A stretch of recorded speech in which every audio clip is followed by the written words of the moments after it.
Everyone seems to worry about tax efficiency in connection with an M&A transaction. One of the key areas of tax efficiency that we work on relates to excess taxes that can land on a key executive who's getting consideration in the deal. I'm joined here today by my partner and friend, Adam Bryan, who's an expert in these matters. Adam, I'd love to hear your thoughts on what the challenge is here and how we address it. Yeah, Bob, I think you're referring to Section 280G of the U.S. Internal Revenue Code, which comes up in a lot of sell-side transactions here in the United States. Section 280G is a provision that is intended to deter excessive compensatory payments made in connection with a change of control to certain key employees that are described in Section 280G.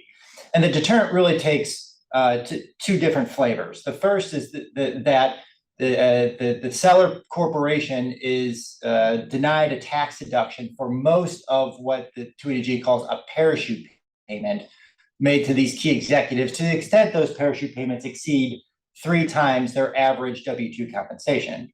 And the second deterrent is that those executives might get hit with a 20% excise tax on those saved payments. Now, for public companies, that is a hard 3 times cap. But for private companies, there is the ability to cleanse those excess payments through a stockholder vote of 75% of the disinterested stockholders.